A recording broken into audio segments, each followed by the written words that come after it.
Evening, buddy. Paul here. Welcome back to the Anfield Review. Hope you're all keeping well. Chance to give my match reaction to Liverpool versus Monaco in our second to last pre-season friendly. I think it's Como next weekend, and then bang, we're straight on to Newcastle on that Super Sunday away. So, great. I want to get straight into it. No time like the present, guys. I don't know whether you guys have watched the game. It'd be great to hear what your thoughts are. As you can see from the thumbnail, first of all, let's start off with a positive.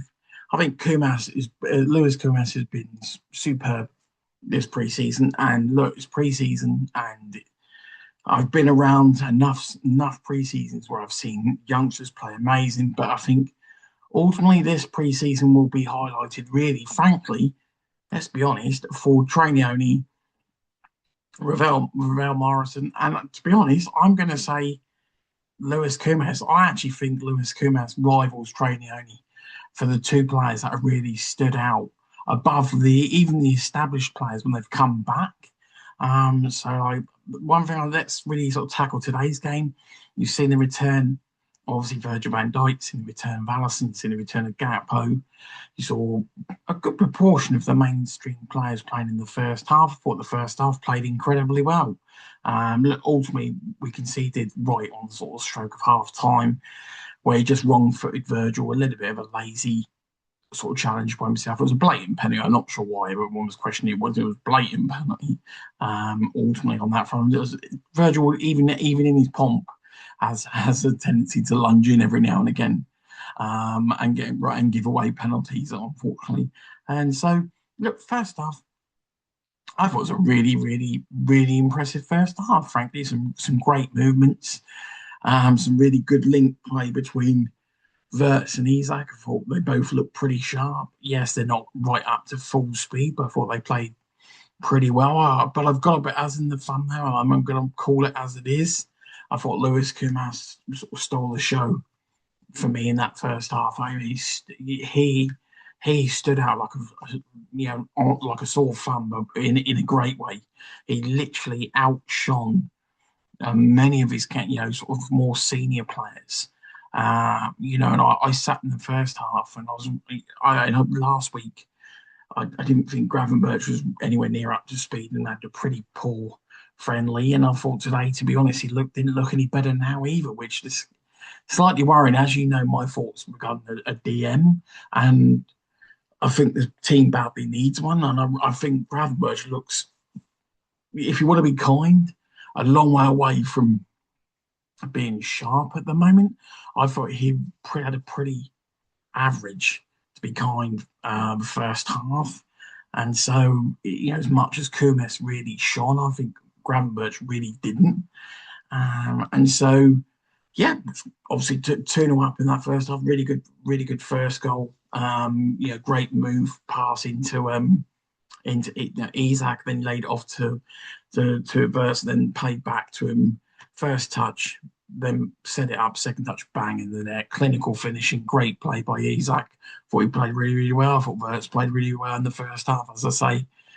I think, yeah, nothing but positives, really. Yeah, from that first half. We probably could have, there's a fair chance we could have scored more. Virgil had a free header towards the end of the half, which could have been a third goal for us. Yeah, really pleased with that. The only downside was that we conceded a sloppy goal. But ultimately, look, first half, nothing. Really pleased. You can see the style of play that Iriola's really put in. You can see the press, you can see the link play, you can see the work. As I say, the only downside for me in that first was probably it's just once again the midfield element. Training only at the moment is that, and whilst it's only Gravenberch's second game in the preseason, the problem that I have at the moment is that we can say this, that, and the other, but the reality is it's literally 2 weeks away until the season starts. And so, we're not going to be as lenient, if we suddenly, put in some pretty shoddy performances or making silly mistakes in the first 2 or 3 weeks of the season. We're not just going to go, oh well, they had a short pre-season. No, they don't have they don't have time to really have that excuse really this year. So yeah, as I say, Lewis Kumas, composure. You would have thought he'd been playing for the first team for years composure, skill, awareness. Was picking the right passes, did some great 1-2s. He did the cross that came over for the second goal, a great 1-2. Really dinked a great crossing, great header back, but I think it was by Isak. And a tapping goal by Verts. Man, for me, man of the match today was 100% Lewis KOUMAS. Really was. Frankly, and I'm not into knee-jerk reactions, but he's probably one of the better youth performances, apart from training only and obviously Rio, there's been since Bacecic, obviously a few years back, really. So yeah, really good performance to the point that I don't want him to go out on loan. I think he would benefit. Our squad's so small that he's going to get plenty of games. There's plenty of cup games that he's going to get. There's plenty of substitute games he's going to get. With God knows we've got enough injury-prone players within the squad. Don't loan out Lewis KOUMAS. That would be insane. Unless we're going to go and buy 6 players in the next 2 weeks, don't loan them out. Our squad's not big enough. We don't have that much depth. We carry injury-prone players. He's going to get a lot of minutes. And yeah, really pleased with him. Look, Monaco are notoriously a very attacking team, very open team. It's hard to really make too many judgments on how phenomenal the first half was, because I'd hardly say they really pushed us. But equally, two things can be true. I think we did, hats off. I thought we played really well. The styles of the patterns of play, the style of play, the press. Really impressive sort of first half. Second half, obviously, we made the changes. Frankly, we didn't turn up really in the second half, would be the best way to put it. I thought Munoz did some really good things. I thought Rio did some good things. Outside of that, obviously we had a makeshift defence really in the second half. The midfield just didn't really do anything. It's the problem for me and it's friendlies, and I know the very fact that we've got people that just playing at centre back just to get minutes. So I 100% get the fact it was a makeshift sort of team. The disappointing thing for me is when you see somebody like KOUMAS really sort of step up and show out, and then you see other players like Elliot. I think it's been awful this pre-season. I think Curtis Jones has been awful this pre-season. I think Gravenberg's right. I appreciate he probably isn't up to speed, but he looks way off it at the moment. Obviously, McAllister's not back at the moment, and so yeah. But the one that really for me this pre-season, the two players are Trainioni, Lewis KOUMAS, and I would maybe add the centre back. The one the name eludes me, so apologies, guys. I think he has to go out on loan for this coming season, so he can't be part of the match squad because we can't get a work permit at the moment. So he has to get more sort of caps or games, before we can get that. So, but I would say really you're looking at Trainioni, you're looking at Lewis KOUMAS, and you're looking at really maybe Morrison. But I think those two, Trainioni and Lewis KOUMAS, have really stood out this pre-season. So hats off to them. And unfortunately, the sad thing is, you would hope maybe some of the other players. I was really hoping to see Elliot really put in a shift, but look, he barely played for the whole season last season, so maybe he's just rusty. I don't know. It's a weird situation for him all around. I got a great reception from the crowd today. Obviously, we all recognise it was an awful situation for him really last year. Going out on loan, think it's trying to get his career back on track, and he didn't get played because essentially that would have priced him into him to pay out the fee. What my thoughts on the overall result? Look, they're defending the last two, maybe throughout all of the friendly games, to be honest, but the defending the last two games, especially in the second half, has been abysmal. Yes, it's coincided with a lot of the changes. I was explaining to somebody this evening that look, ultimately, in the last game against Leeds, yes, we conceded one before the majority of changes, but we conceded two. So I think we conceded three after the majority of changes happened, and the team was unrecognisable from that point. So really, it was 2-1 with the majority of main players on. Not so concerned about that. Same today, the fact that we really the fact that we've pretty much been non-events in the second half of the last game and this game, when we do ring the changes, it's not so much the defence because I appreciate, obviously the personnel that's playing essentially. The worrying thing is that Ramsey comes in for right back, doesn't really do anything. Obviously Tsimikas is off playing at left back, so okay, but not really sort of helping the youngsters. We have. I appreciate we got like makeshift anybody playing at centre backs at the moment. The more worrying thing for me is we're supposedly have depth in midfield, but the problem is that like last week the real disappointments in that friendly were Jones and Gravenberch, who just did absolutely nothing. Frankly, they've been better off training on a pitch, just running. Um, I don't want to be too harsh. Look, it is a friendly game. Ultimately, it is all about not getting injuries and it's all about getting fit.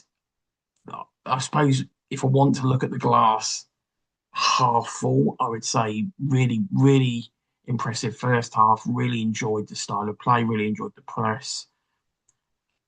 There was some really good link play across the team. So for that, I'm happy.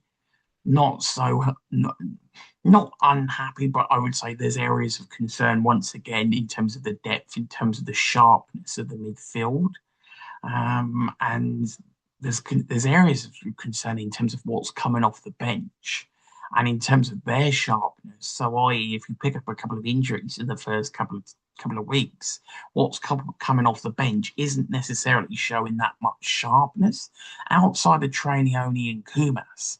At the moment, we haven't got that many more players left to come back. I think it's only McAllister now that's left to come back, and obviously Ekiteke, around Christmas time. Yeah, obviously we've got our new centre back coming from Barcelona. I know that's going to add some more depth there. Yeah, it is what it is. I'm not. You never want to lose. I think just the sheer drop off. I mean, in many ways, it is because the first half was very impressive, and then second half was the complete opposite side of the coin. I mean, obviously, you're not going to get that situation in a normal Premier League game. You're not going to take off the vast majority of starters. You're only going to take off maybe two or three at best.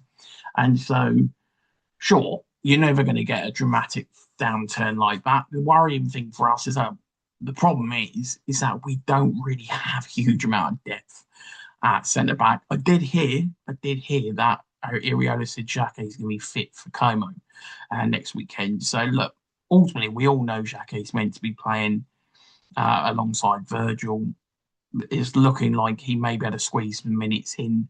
We're going to have obviously our new buy from, a loan buy from, obviously from Barcelona as well. So that gives us two potential centre backs alongside Virgil. At the moment, I mean, I'm impressed by KOUMAS. I think he's earned himself at best, at worst, a spot on the bench, for that Newcastle game, and maybe even coming on if some of the players aren't fully up to speed on that front, guys. What do you think? What would your first 11 really be at this stage going into that Newcastle game? It's an intriguing one for me because McAllister's not even back. I don't know where we're going to play McAllister, as in, I don't think he can play any more really any part of the defensive element of the midfield. He needs to be pushed a little bit further forward, but then you've got Wirtz playing at the 10. And then you've got Szoboszlai, who also wants to play, sort of that further forward. But really, we could do with Gravenberch. I mean, if you're going to play Gravenberch and the defensive midfielder, I'm almost inclined to play Trainioni ahead of McAllister maybe at the moment, and maybe bring McAllister on. I suppose if you're rotating Wirtz, is that an option? I know he's not. He's not a 10. McAllister's not, but then he's not really. He's definitely not a 6. And it's a tricky one with our dynamics of our midfield. We need somebody that's going to provide some defensive solidity to that team. And we still haven't got that energy in that midfield. So it'll be interesting to see how Iriola starts, against Newcastle and really proceeds with the team. It'll be interesting to see the business that we do over the next 2 weeks. Look, if they ever needed reminders of what business that needed to be done, they've seen it in the last two friendlies, and the drop off when obviously the main sort of 12 or 13 don't play. The drop off is pretty huge. As I say, hopefully in the next 2 weeks we see by the time we get to the friendly next week, a marked step up from really some of the players, like, as I say, Gravenberch. And I think Jones may or may not have a niggle, who knows. Obviously we all know the situation with Jones in terms of him being relatively unhappy, maybe a moves in the works with Inter Milan, who knows on that. Apparently was out today as a precaution on that. We shall see over the next 2 weeks, how that unfolds. Whatever happens, if Jones does go, it's got to be a one in, one out. The squad's just not big enough, even accounting for the great performances by KOUMAS. And for me, KOUMAS and training only take a bow. This preseason, you two have been by far and away the best performers for me, without a doubt. Like by a long way, outperforming even the main players, even Szoboszlai. I would say those two have been the best two players, and then Szoboszlai third. Maybe I'd say that. I'd put those three really as 1, 2, and 3 for this preseason. So it'd be great to hear your thoughts, guys. Overall, really good first half. A lot to be encouraged about in terms of the system, styles of play. Some of the youngsters training out in KOUMAS having a great preseason. Downside, midfield still looks a little bit lightweight, still looks a little, in Gravenberch's case, lacking sharpness, lacking urgency, lacking real, there's 2 weeks to go until a Premier League game that's going to be right full on at it. I know we're only, Newcastle had a ridiculous amount of turmoil, but one thing you do know is they're going to be up for that game. So yeah, it'll be an interesting sort of decision as to what lineup he puts together. But yeah, overall, plenty to take away from the game, plenty of good. Same issues really still apply. As I say, it once again highlighted the quality that we do have from 1 to 13. It also highlighted some of the problems that we have within that 13. And once again, also highlighted that whilst we have some really good youth, we also don't have that much depth in terms of the senior players. And the ones that we do have in terms of the senior players are either injury prone or, frankly, bang out of form or don't look sharp. And so if we need to really call on them, it would be nice to see if they look a hell of a lot sharper by the time we get round to the start of the pre-season. So great to hear your thoughts, guys. Hope you enjoy the game today. Enjoy the rest of the week. Speak to you more soon. You take care.